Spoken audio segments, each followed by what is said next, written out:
Hello students, I hope आप सभी बहुत अच्छे से प्रिपरेशन अपनी कर रहे होंगे।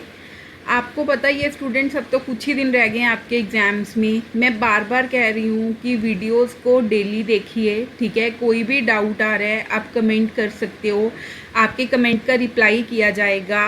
अगर कोई कुछ समझ नहीं आ रहा तो वो भी आप कमेंट कर सकते हो, राइट। तो हमने स्टार्ट किया था जी पज़ल टेस्ट लास्ट क्लास में, ठीक है। उस क्लास में हमने सिंपल पज़ल टेस्ट सोल्व करना आपको सिखाया था, डायरेक्शन बेस्ड पज़ल था, रो वाले पज़ल थे, ठीक है। कंपैरिजन बेस्ड पज़ल हमने किए थे। जो आज हम पज़ल करेंगे वो करेंगे जी based on height and age. Clear है? बिल्कुल सिंपल लेवल के पज़ल्स आएंगे। अगर आप प्रैक्टिस ना भी करो, सिर्फ वीडियो को देख लो, तब भी आप एग्ज़ाम में क्वेश्चंस कर पाओगे। ओके स्टूडेंट्स, तो अभी हम स्टार्ट करने जा रहे हैं हमारा puzzle test based on height and age. ये भी बिल्कुल सिंपल है, ठीक है। देखिए, ध्यान से समझिए क्या दिया हुआ है। Read the information given below to answer these questions, ठीक है। सबसे पहले हमने क्या करना है जी, इन्फॉर्मेशन को रीड करना है। उसके बाद अपना एक चार्ट बना लेना है, फिर जो क्वेश्चंस हमें गिवन है उसे हमने बताना है, ठीक है। देखो, आरती इज़ ओल्डर देन सानिया। जो आरती है वो सानिया से बड़ी है, ठीक है। मुस्कान इज़ एल्डर देन आरती। मुस्कान आरती से बड़ी है, बट यंगर देन कैलाश, पर कैलाश से छोटी है। कशिश, कशिश इज़ एल्डर देन सानिया। वो तो ऑलरेडी आ ही गया ना, कशिश इज़ एल्डर देन सानिया, वो तो ऑलरेडी हमारे पास आ ही गया, ठीक है।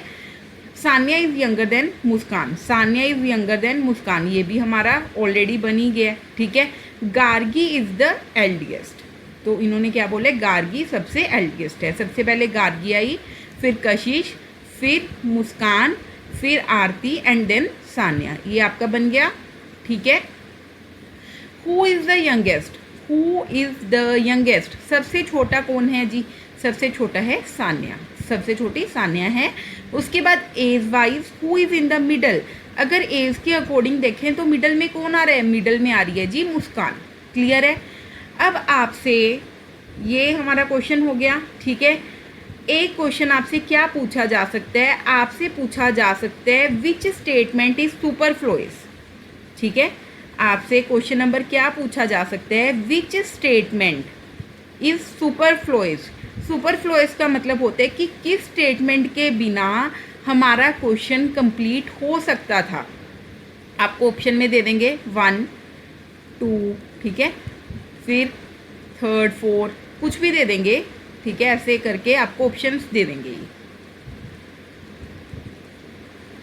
नन ऑफ दीज, ठीक है।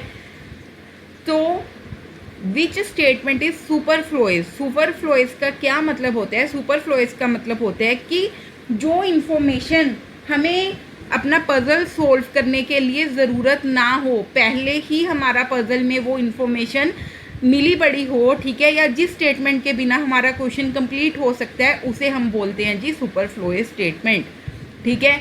या तो सारी स्टेटमेंट्स की ज़रूरत हो, जैसे आपको 5 स्टेटमेंट्स गिवन है, आपको 5 की 5 स्टेटमेंट्स की ज़रूरत है, तो इसका आ जाएगा नन ऑफ दीज। अगर आपको कोई भी ऐसी 2 स्टेटमेंट्स लगती हैं या एक स्टेटमेंट ऐसी लगती है कि इसके बिना आपका क्वेश्चन सोल्व हो जाएगा, तो क्या होगा जी? फिर आपको वो मार्क करना होगा। अब देखो, अगर आपने ध्यान दिया हो, कशिश इज़ एल्डर देन सानिया, ठीक है। मैंने क्या बोला था कि ये तो हमारे पास पहले ही बनना पड़ा है, ठीक है। मैंने यही बोला था ना कि कशिश इज़ एल्डर देन सानिया, ये तो हमारे पास ऑलरेडी बना हुआ है। उसके बाद सानिया इज़ यंगर देन मुस्कान, मैंने ये भी बोला था कि ये भी हमारे पास ऑलरेडी इन्फॉर्मेशन थी, हमने ऑलरेडी ये सब बना रखा था, ठीक है। तो 3rd एंड 4th स्टेटमेंट ऐसी थी जिसके बिना हम अपने क्वेश्चन को कंप्लीट कर सकते थे, ठीक है। जिसके बिना हम अपने क्वेश्चन को क्या कर सकते थे? कंप्लीट कर सकते थे। इस स्टेटमेंट की हमें ज़रूरत नहीं थी, तो ये स्टेटमेंट क्या हो गई? ये स्टेटमेंट हो गई जी सुपरफ्लोइस। क्लियर है स्टूडेंट्स? चलें आगे, नेक्स्ट आ जाइए। बिल्कुल सिंपल है, बस पढ़ना है, पढ़ते ही आपने अपनी इन्फॉर्मेशन को नोट कर लेना है। अगर इन्फॉर्मेशन नोट नहीं करोगे तो फिर फंस जाओगे। A, B, C, D and E are 5 friends, ठीक है। 5 फ्रेंड्स हैं। कौन कौन से? A, B, C, D and E, ये 5 फ्रेंड्स हैं। A is shorter then B। इन्होंने क्या बोला? A B से छोटा है, बट टॉलर देन E, पर ई से बड़ा है। फर्स्ट लाइन क्लियर हुई। A is shorter than B but taller than E. C is the tallest, C सबसे लंबा है। डी जो है वो बी से तो छोटा है पर ए से बड़ा है, ठीक है। बी से छोटा और ए से बड़ा, मतलब C B D A and E. Clear है, ये बन गया आपका।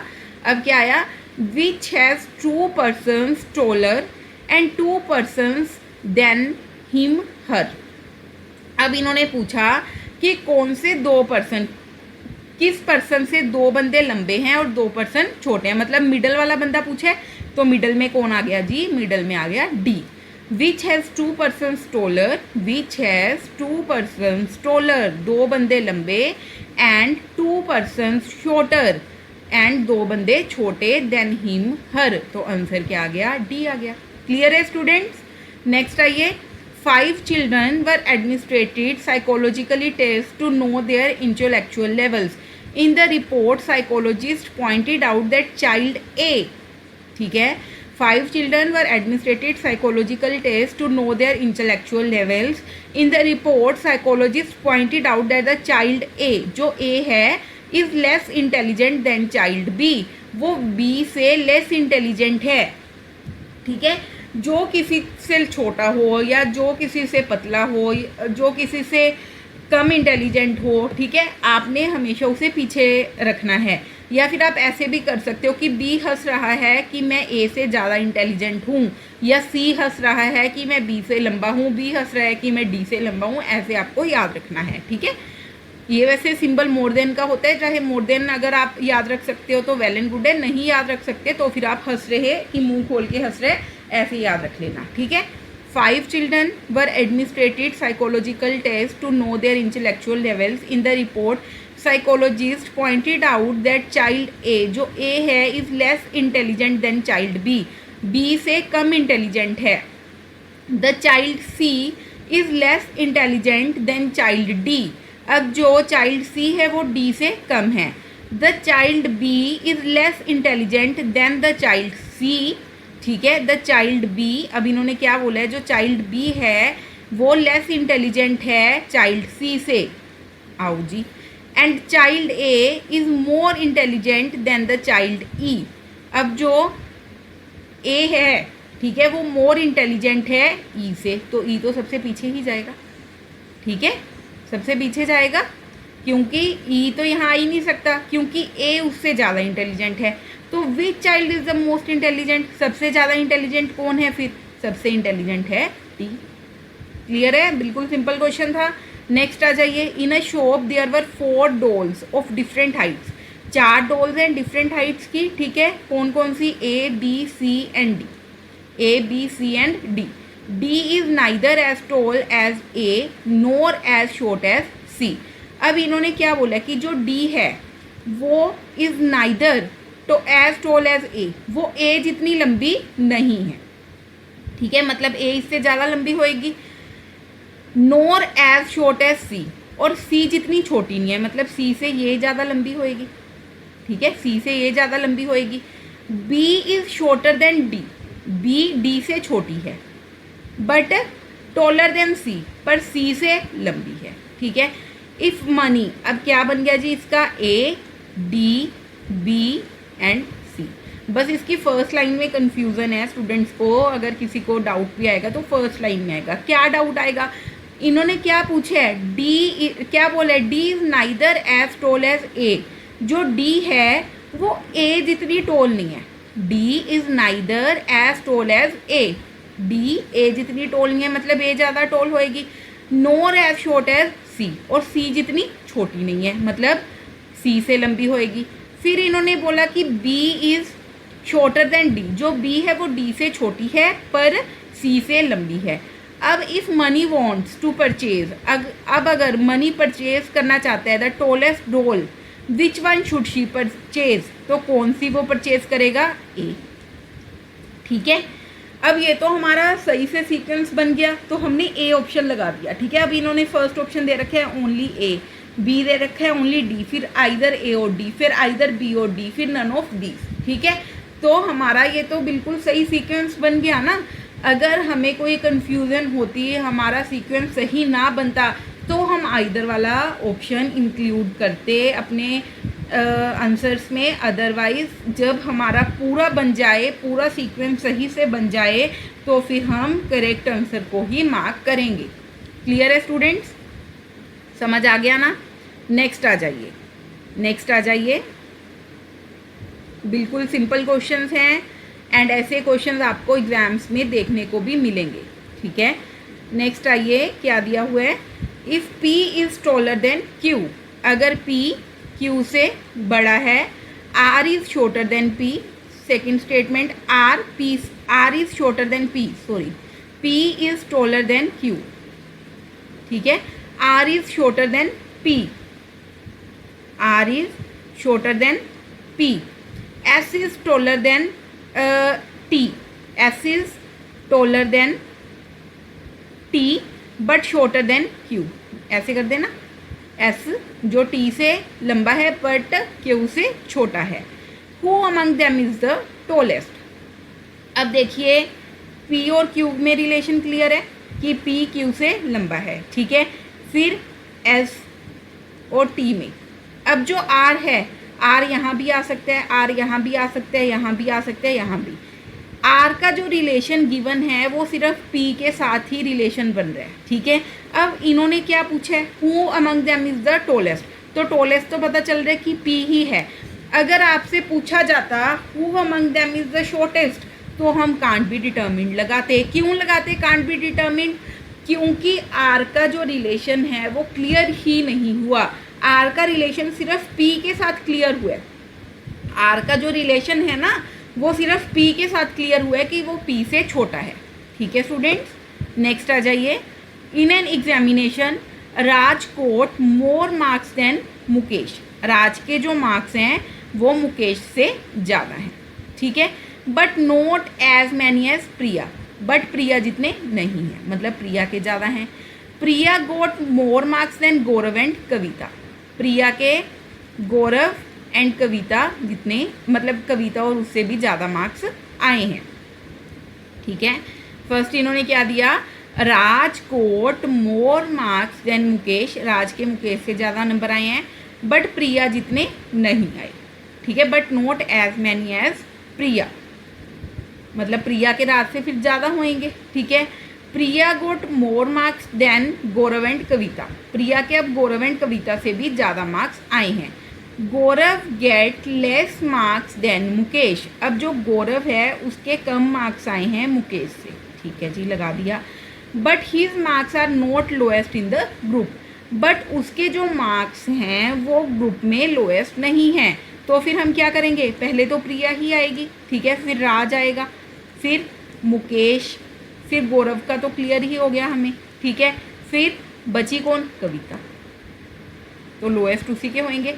Who is second in the descending order of marks, अगर हम डिसेंडिंग ऑर्डर में देखें तो सेकेंड नंबर पे कौन आएगा? सबसे ज़्यादा। ठीक है, उससे कम, उससे कम, तो डिसेंडिंग ऑर्डर में ही है, सेकेंड नंबर पे आ रहा है जी राज। क्लियर है? इसमें कांट भी डिटर्मिन नहीं हो सकता, क्योंकि देखो Raj got more marks than Mukesh, Mukesh से ज़्यादा आए राज के मार्क्स, बट प्रिया जितने नहीं आए, मतलब प्रिया के ज़्यादा आए हैं।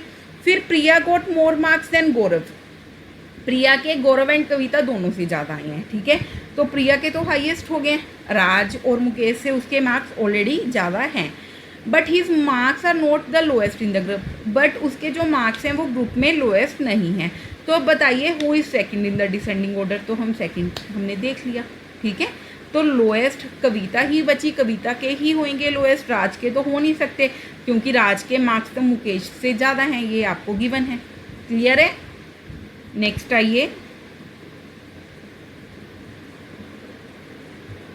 कीजिए, ट्राई कीजिए स्टूडेंट्स।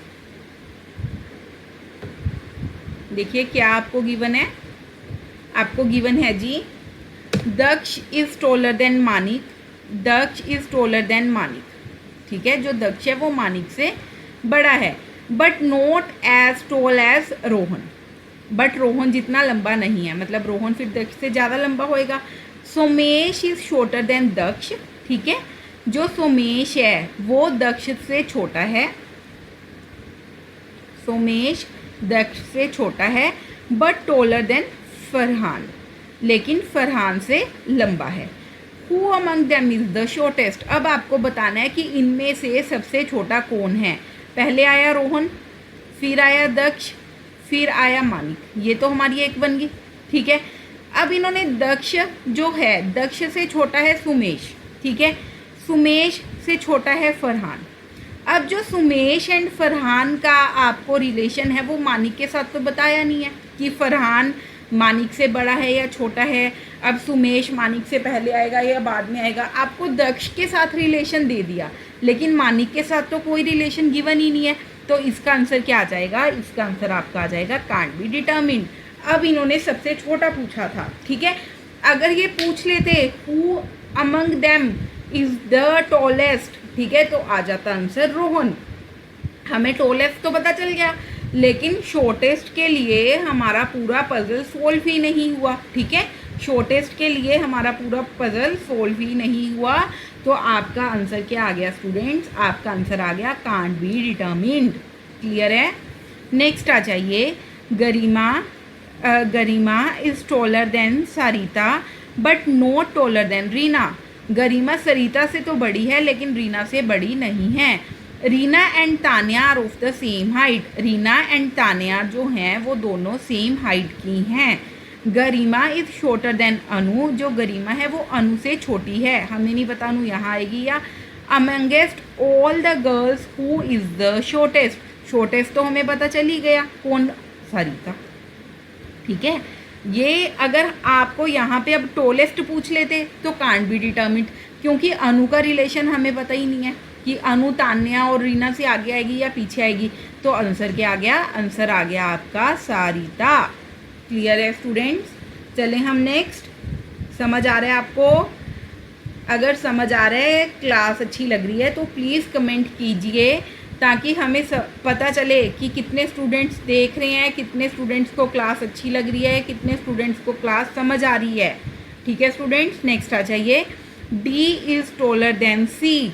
डी क्या है? सी से लंबी है। सी एंड ई, ठीक है। A is not as tall as E. जो ए है वो ई जितनी टॉल नहीं है। A is not as tall as E, तो ए आ जाएगा यहाँ पे। C is taller than A, okay जी। D is not as tall as B, मतलब फिर D से टॉल है। Who among them is next to the tallest one? अब इन्होंने पूछा है कि who among them is next to the tallest one, तो आंसर आ गया आपका D, ठीक है। एक बार दोबारा से पढ़ लो। D जो है वो C और E से टॉल है। जो D है वो C और E से टॉल है। A is not as tall as E, ठीक है। E जितनी टॉल नहीं है, तो E ज़्यादा टॉल है, तो ये आ गया C is taller then A। जो C है वो A से टॉलर है। जो D है, D is not as tall as B। D is not as tall as B, ठीक है। तो B फिर D से लंबी होगी।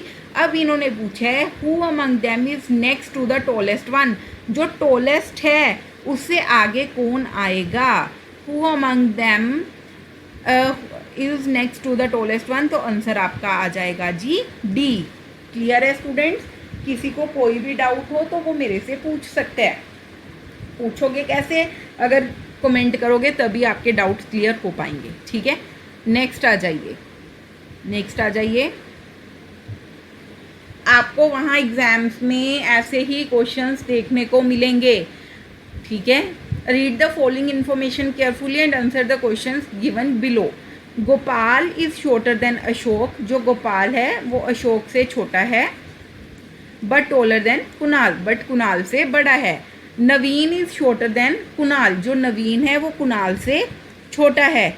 जायेश is taller than नवीन। अब जायेश नवीन से बड़ा है। Ashok is taller than Jayesh. Ashok Jayesh से बड़ा है, ठीक है। अब ये तो पता चल गया कि टॉलेस्ट अशोक है, ठीक है, और शॉर्टेस्ट आपका ये नवीन है। अब जो जायेश है वो नवीन से पहले तो आएगा, कुणाल और इसके साथ कोई इसका रिलेशन नहीं गिवन, गोपाल के साथ, ठीक है। तो who among them is the tallest, Ashok आ गया, अशोक आ गया। अब which of the given information is not sufficient to answer the above question, अब कौन सी इंफॉर्मेशन आपके लिए सफिशिएंट नहीं है अबव क्वेश्चन को कंप्लीट करने के लिए, कौन सी इंफॉर्मेशन सफिशिएंट नहीं है, स्टेटमेंट सी, ठीक है। जयेश इज टॉलर देन नवीन, यही हमारी कंफ्यूजन आ रही है ना जयेश की, या तो ये बोल देते Jayesh is taller then Gopal, तो हमें पता चल जाता कि जो जयेश है वो सेकंड नंबर पे आएगा, ठीक है। अब तो हम समझ ही नहीं पा रहे, नहीं समझ पा रहे ना, तो ये आपकी जो स्टेटमेंट सी है वो सफिशिएंट नहीं है, वो सफिशिएंट नहीं है। क्लियर है स्टूडेंट्स? नेक्स्ट आ जाइए। Read the information carefully to answer the questions. x is older than l, जो x है वो l से बड़ा है। m and n are of equal ages, ठीक है, m एंड n जो हैं वो इक्वल एज के हैं। जो z है वो यंगेस्ट है, ठीक है। कोई भी स्टेटमेंट को मिस नहीं करना, जो जो इन्फॉर्मेशन मिलती जा रही है वो लिखते जाओ। y is younger then n, जो y है वो m से छोटा है, ठीक है। y is older than x, लेकिन जो y है वो x से बड़ा है। बन गई बात? ये देखो m और n, तो ये आ गया जी m और n। x यहाँ है तो x के बाद आएगा l, ये तो हमें पता चल ही गया कि z सबसे छोटा है। क्लियर है? आ जाइए। Which two of the above statements indicate that y is older than l, अब कौन कौन सी स्टेटमेंट से हमें पता चला कि जो y है वो l से बड़ा है, ठीक है। एक तो हमारी जो x is older than l 1 से, और दूसरी जिसमें y का बताया है हमें कि y m से यंगर है, नहीं सॉरी, जिसमें ये बताया है y is older then x, तो फर्स्ट एंड फिफ्थ से, ठीक है। ये तो आपको पता चल ही गया, ठीक है, तभी हम कर पाए ना। अब इन्होंने पूछे कि कौन सी दो स्टेटमेंट्स ऐसी हैं जिससे आप पता कर पाए कि y जो है वो l से बड़ा है, ठीक है। सबसे पहले तो हमें फर्स्ट से ही पता चला, ठीक है।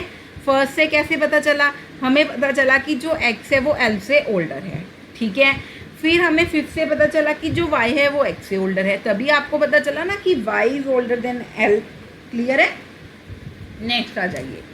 Which statement indicate n is older then z, अब कौन सी स्टेटमेंट से पता चल रहा कि n z से बड़ा है? कौन सी स्टेटमेंट से? Second and third, m and n are of equal age, ठीक है। z इज द यंगेस्ट, नहीं इससे तो नहीं पता चल रहा। Third only, z is the youngest. Third and fourth, z is the youngest and y is younger then n, हाँ इससे पता चलेगा आपको। थर्ड एंड फोर्थ, ये इससे पता चलेगा थर्ड एंड फोर्थ से, ठीक है। क्योंकि जब आपको पता चला कि y m से छोटा है, उसी के बाद हमारा XL वाला बना, ठीक है। फिर z इज द यंगेस्ट, ये आपको दे दिया। क्लियर है स्टूडेंट्स? कर लोगे? नेक्स्ट आ जाओ। Which statement are not required, अब कौन सी स्टेटमेंट की रिक्वायरमेंट नहीं थी क्या प्रूफ करने के लिए कि l यंगर है m से, ठीक है। कौन सी स्टेटमेंट की रिक्वायरमेंट नहीं थी ये प्रूफ करने के लिए कि जो l है वो m से छोटा है, ठीक है। अब देख लेते हैं। सबसे पहले हमें पता चला था x बड़ा है l से, फिर हमें पता चला कि m और n इक्वल एज के हैं, फिर हमें पता चला कि z यंगेस्ट है, फिर हमें पता चला कि जो y है वो छोटा है m से, ठीक है। तो ये दोनों तो पता चल गए। अब इन्होंने पूछा कि l is younger then m, कौन सी स्टेटमेंट की ज़रूरत नहीं थी, ठीक है। फिर y is older than x, y is older than x, y is older than x, ठीक है। तो किसकी ज़रूरत नहीं थी? ये वाले की, थर्ड वाले की, क्योंकि इसका तो कोई लेना देना ही नहीं है, थर्ड, ठीक है। थर्ड के बिना भी हमें पता चल रहा है कि जो y l है वो y से एम से यंगर है, ठीक है। थर्ड वाले से भी, थर्ड के बिना भी हमें पता चल रहा है कि जो एल है वो एम से क्या है, छोटा है। क्लियर है। नेक्स्ट आ जाइए, which set of statements prove that X is younger than M. ठीक है, अब कौन सा सेट प्रूव कर रहा है कि जो एक्स है वो एम से छोटा है। ठीक है, सबसे पहले X is older than L, ये तो पता चल गया। M and N are of equal ages, Z is the youngest. Y is younger than N, Y is younger than N, एक तो इसी से पता चल रहा है, इसी से पता चलेगा। एक Y is older than X, Y is older than X, आपको फोर्थ एंड फिफ्थ से पता चल रहा है। ठीक है, कि ये स्टेट एम के बारे में पूछा है, और एक थर्ड से, थर्ड फोर्थ एंड सेकंड से, सेकंड फोर्थ एंड फिफ्थ, इससे आपको पता चल रहा है कि जो एक्स है वो एम से छोटा है। ठीक है, तो आपको क्वेश्चंस करवा दिए हैं, एजीज वाले भी करवा दिए हैं, और आपको दूसरे तरह के क्वेश्चंस भी करवा दिए हैं जो कि डायरेक्शन वाले थे। ठीक है, उसमें कल 2 क्वेश्चंस पेंडिंग थे जो मैंने होमवर्क के लिए दिए थे, वो भी हम कर रहे हैं स्टूडेंट्स, कोई क्वेश्चन आपका रुके ना। ठीक है,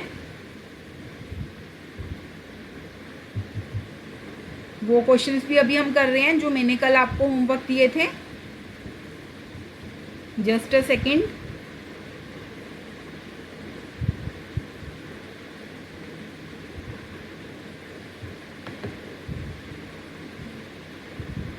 आज आपका वो क्वेश्चंस करने के बाद पजल टेस्ट हो जाएगा जी कंप्लीट। ठीक है, पजल टेस्ट हो जाएगा आपका कंप्लीट। जो क्वेश्चंस मैंने दिए थे वो करने के बाद पजल टेस्ट आपका होएगा कंप्लीट। फिर हम कल करेंगे नया चैप्टर। जस्ट अ सेकंड बच्चा, वो क्वेश्चंस अभी आ रहे हैं आपके सामने।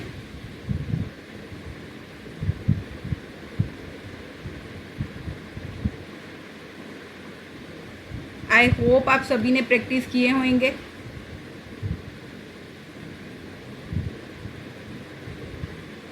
ये सर्कल वाले क्वेश्चंस,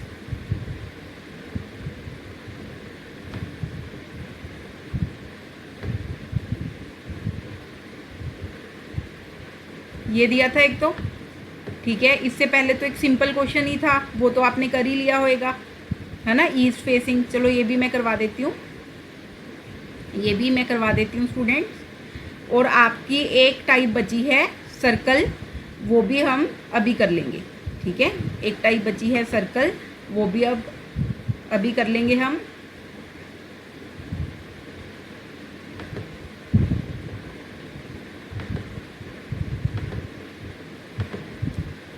देखिए ध्यान से, क्या दिया हुआ है, A B C D E F and G are sitting on a wall and all of them are facing east.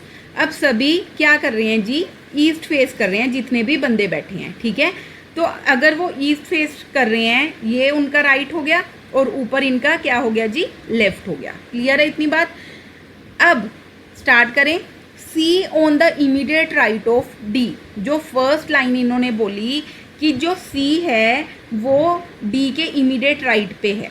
ठीक है, जो सी है वो डी के इमीडिएट राइट पे है, ये 2 पोजीशंस फिक्स हो गई हैं। B is at an extreme and has E as his neighbour, ये हमारी होगी है complete. C is on the immediate right of D. अब इन्होंने बोला कि जो बी है वो एक्सट्रीम एंड पे है। अब ये नहीं पता लेफ्ट एंड पे है या राइट एंड पे है, ये तो हमें नहीं पता। ठीक है, तो हम बी और जो ई है उसका एक्सट्रीम नेबर है, हम दोनों तरफ लेके चलेंगे ताकि बाद में हमें दोबारा ना बनाना पड़े। ठीक है, G is between E and F, G is between E and F. ठीक है, D is sitting third from the south end, जो डी है वो साउथ एंड से थर्ड नंबर पे बैठ रहा है, तो यहाँ तो देखो साउथ एंड बन ही नहीं सकता, तो जो आपकी रो है वो ऐसे ही बनेगी। तो फर्स्ट आ गया बी, फिर आ गया ई, फिर आ गया जी, फिर आ गया एफ। ठीक है, थर्ड एंड पे बैठेगा, तो फर्स्ट सेकंड और थर्ड, क्या बचा आपका, ए बचा। हाँ जी, A B C D E F and G. Clear है? ये आपका बन गया जी row, BEGFDCA। Who is sitting to the right of E? E के राइट पे कौन बैठे जी? देखो ई के राइट पे कौन बैठे है? जी बैठा है, ठीक है। None of these. Which of following pair of people are sitting at the extreme ends? B and A, ठीक है, बी एंड ए बैठे हैं, तो ये आ गया। Name the persons who should change place with C, C के साथ बंदा प्लेस चेंज करे such that he gets the third place from the north end, कि वो कौन सा बंदा नॉर्थ एंड मतलब सी नॉर्थ एंड से थर्ड नंबर पे पहुंचे, कौन सा बंदा सी के साथ पोजीशन चेंज करे? G. Immediately between which of the following pairs of people is D sitting? D किसके बीच बैठे है? सी एंड एफ, ठीक है। अब इन्होंने बोला है which of the following condition first and 1 to 5 given above is not required to find out the place in which A is sitting. अब देख लो कि ए की पोजीशन फिक्स करने के लिए आपको कौन सी पोजीशन कौन सी स्टेटमेंट की ज़रूरत नहीं थी, ठीक है, कौन सी स्टेटमेंट की ज़रूरत नहीं थी।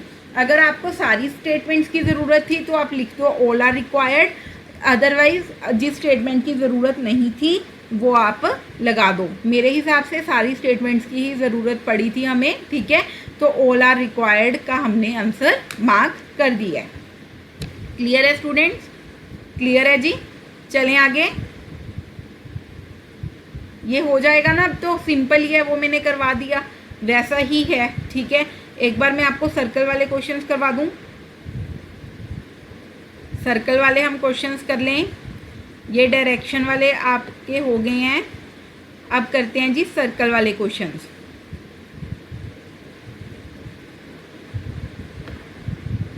जस्ट होल्ड ऑन, मैं आपको प्रैक्टिस के लिए कुछ क्वेश्चंस दे रही हूँ, अगर आप प्रैक्टिस करना चाहो तो आप कर सकते हो, ठीक है। स्क्रीनशॉट ले लो, वीडियो को पॉज कर लो, जैसे आपको सही लगे तो आप कर लीजिए। अगर कोई डाउट आए आप मेरे से कमेंट करके पूछ सकते हो। 21 to 25, 26 ये ऐसे इस तरह के सारे क्वेश्चंस मैं आपको करवा चुकी हूँ, अब प्रैक्टिस करना आपका काम है, ठीक है।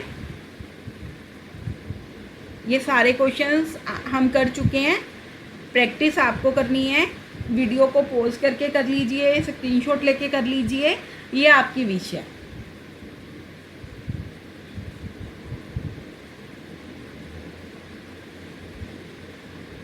मैं अभी आपको करवाऊंगी जी सर्कल वाले क्वेश्चंस, ठीक है। मिनिमम जो सर्कल वाले हो सकते हैं, ठीक है, जो मिनिमम हो सकते हैं सर्कल, 4 बंदे बैठे हो सकते हैं, 4 पर्सन्स, ठीक है, 4, 5, 6, 7, 8 मैक्सिमम 11 तक जा सकते हैं। सबसे पहले तो सर्कल देखो कैसे बनाना है। अगर 4 पर्सन्स आ जाएं, 1 2 3 4, ठीक है, अपने हैंड से ही देखना है, ये राइट हैंड है और इधर आपका लेफ्ट हैंड है, ठीक है, इसका राइट लेफ्ट। अब अगर 5 आ गए, 5, 6, फिर 7, फिर 8, ठीक है, फिर 9, फिर 10, फिर 11, ठीक है। काफ़ी स्टूडेंट्स ऐसे बनाते हैं, आप कैसे भी बना सकते हो, लेकिन जो मेरा करने का वे है, मैं ऐसे ही चलती हूँ डायरेक्शंस के हिसाब से। ऐसे करने से क्या होता है, वो इजी हो जाता है थोड़ा करना, ठीक है। करें स्टार्ट। फर्स्ट क्वेश्चन देखिए, PQRSNT 5 बंदे हैं, PQRSNT are seating around a circular table. हमेशा जो आपका क्वेश्चन है वो आपने कहाँ से स्टार्ट करना है, इस पॉइंट से, ठीक है।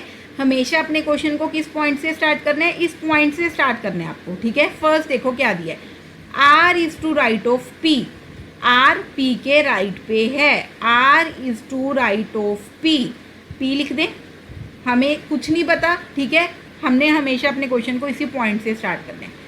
R P के राइट पे है, P का राइट तो यहीं होगा, तो R आ गया।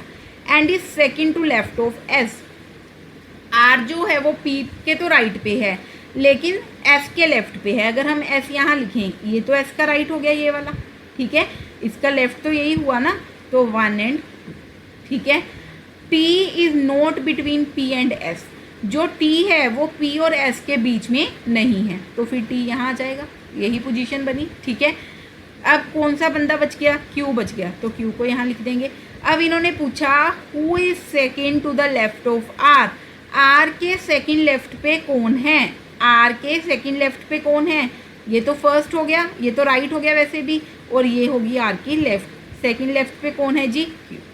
तो आपका आंसर क्या आ गया जी? क्यू आ गया। क्लियर है? बिल्कुल सिंपल क्वेश्चन था। नेक्स्ट आ जाइए। A B C D E and F are sitting around a round table. वही सेम राउंड टेबल 1 2 3 4 5 6, ठीक है। A is between E and F. जो ए है वो ई और एफ के बीच है। अब ई एफ ऐसे भी लिख सकते हैं, एफ भी लिख सकते हैं, ये करके देखना पड़ता है हमें, ठीक है। हम अभी एक बार ऐसे चलते हैं। E is opposite to D. जो ई है वो डी के ओपोजिट है। C is not in either the neighbouring seats of E, ठीक है। अब जो सी है वो ई के नेबरिंग स्टेट में नहीं है, तो सी फिर हम यहाँ लिखते हैं। Who is opposite to B. तो बताइए बी के ऑपोजिट कौन होएगा? बी के ऑपोजिट कौन हुआ? F4, ठीक है। तो ये आपको करके देखना पड़ेगा। कई बार स्टूडेंट को 2 सर्कल भी बनाने पड़ जाते हैं, कई बार 1 सर्कल में भी हो जाता है। तो ये जैसे जैसे आप ट्राई करोगे आपसे क्वेश्चंस होने स्टार्ट हो जाएंगे। प्रैक्टिस मस्ट है। नेक्स्ट आ जाइए। 6 persons A B C D E F are standing in a circle. B is between D and C. D and C के बिटवीन बैठे है। A is between A and C. A is between E and C. F is to right of D. लेकिन यहाँ तो F का left बन गया, ये D का लेफ्ट बन गया, ये तो राइट में बैठा होना चाहिए। मैंने बोला था ना कि 2 सर्कल्स भी बनाने पड़ सकते हैं, ठीक है। तो B हम सी डी फिर ऐसे लिख सकते हैं, ठीक है। ए ई ऐसे हो गया, इसका अब बन गया राइट, बन गया ना। अब इन्होंने पूछा who is between A and F. A और एफ के बीच कौन है? ए एंड एफ के बीच है ई। क्लियर है स्टूडेंट्स? समझ आ गया? आपका एक सर्कल वाला बचा था। सबसे पहले हमने क्या किया? सिंपल जो पजल होते हैं वो क्वेश्चंस किए, ठीक है। उसके बाद हमने डायरेक्शन सेंस पे बेस किए, फिर हमने एज और हाइट पे बेस क्वेश्चंस किए, फिर हमने किए जी सर्कल बेस पजल, ठीक है। प्रैक्टिस है, जितनी ज़्यादा प्रैक्टिस करोगे उतना ज़्यादा आप क्वेश्चंस को अच्छे से कर पाओगे। करें ये वाला क्वेश्चन स्टार्ट। देखिए A B C D E F and G 7 बंदे बैठे हैं, ठीक है। 1 2 3 4 5 6 and 7 are sitting in a circle facing at the centre and playing cards. E is neighbour of A and D. जो ई है वो A and D का neighbour है। अब ये ऐसे भी बन सकता है, ठीक है, और ये दूसरी तरह भी बन सकता है, या चाहे तो आप दोनों सर्कल्स इकट्ठे ही बना लिया करो ताकि फिर आपको कोई दिक्कत ना आए बाद में, ठीक है। ये ऐसे भी बन सकता है। अब ये चेक करना पड़ेगा कि कैसे बनेगा। अब G is not between F and C, ठीक है। जो G है वो F एंड C के बिटवीन नहीं आएगा, ये इन्फॉर्मेशन आपको लिखनी पड़ेगी। F is to immediate right of A। अब देखो A का इमीडिएट राइट यहाँ तो E है, ये सर्कल ही ख़त्म हो गया। यहाँ पे क्या आ जाएगा? फिर F आ जाएगा, ठीक है। क्लियर है जी? दोबारा से रीड करें। A B C D E F and G are sitting in a circle facing at the center and playing cards. E is neighbor of E, A and D. जो E है वो A and D का neighbour है। G जो है वो F और C के बीच में नहीं आएगा। F is to immediate right of A, ठीक है। और कोई इन्फॉर्मेशन गिवन है? नहीं गिवन, तो हम G यहाँ लिख सकते हैं, फिर C यहाँ लिख सकते हैं, क्योंकि इन 3 S इनकी तो कोई पोजीशन ही फिक्स नहीं है। B हम यहाँ लिख सकते हैं, ठीक है। करें question. Which of the following doesn't have the pair of person sitting adjacent to each other. B A इकट्ठे नहीं बैठे, सी बी इकट्ठे हैं, ठीक है, डी ई इकट्ठे हैं, जी डी भी इकट्ठे हैं। तो कौन से पेयर? बी और ए। क्लियर है? Which of the following pairs has the second person sitting immediately right of the first. First के इमीडिएटली राइट पे बैठा होना चाहिए सेकंड पर्सन। ए ये तो नहीं आएगा, सी और बी, हाँ जी ये सी है, सी का इमीडिएटली राइट ही है ना, इमीडिएटली राइट पे बी बैठा हुआ है, और किसी पे भी नहीं आएगा। देखो ई, इन्होंने क्या पूछा है? Second person sitting immediately to the right of first. First के इमीडिएटली राइट पे, तो ई और ए की बात करें, हाँ जी ये भी बैठा है। डी और जी की बात करें, ये नहीं बैठा, ठीक है। क्लियर है स्टूडेंट्स?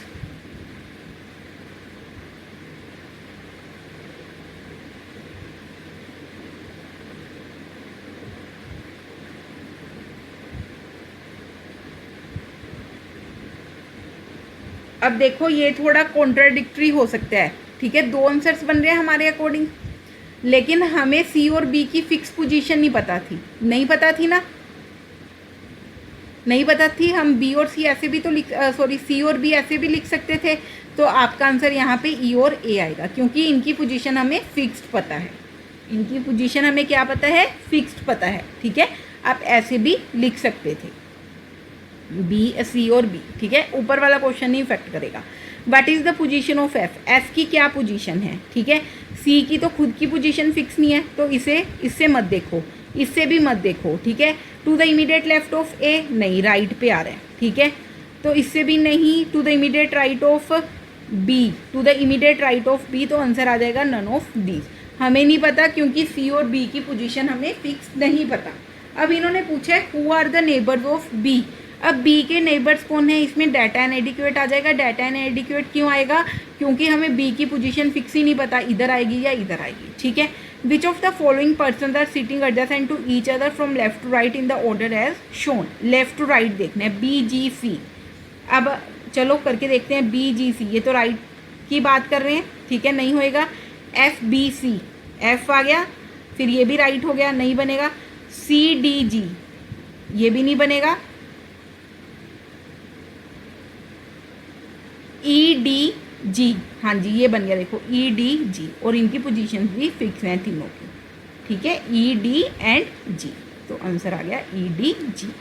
क्लियर है स्टूडेंट्स, सर्कल वाला क्वेश्चन क्लियर हुआ आपको कैसे करना है, ठीक है। अब आइए इस क्वेश्चन पे एक बार ट्राई कर लेना जी। 44 to 46 क्वेश्चन बिल्कुल सेम है, मैंने आपको बता दिया है। कोई भी डाउट आएगा तो आप मुझे कमेंट कर सकते हो, आपको आंसर किया जाएगा। ओके स्टूडेंट्स, मिलते हैं हम नेक्स्ट क्लास में। यहाँ आपका पजल टेस्ट होते हैं ख़त्म, ठीक है, जो भी टाइप्स थी सारी आपको कवर करवा दी गई हैं, ठीक है। फिर भी कोई डाउट आ रहा है तो हम नेक्स्ट क्लास में आप मेरे से पूछ सकते हो या कमेंट कर सकते हो। अगर आपको क्लास अच्छी लग रही है तो लाइक ज़रूर करना। Okay student.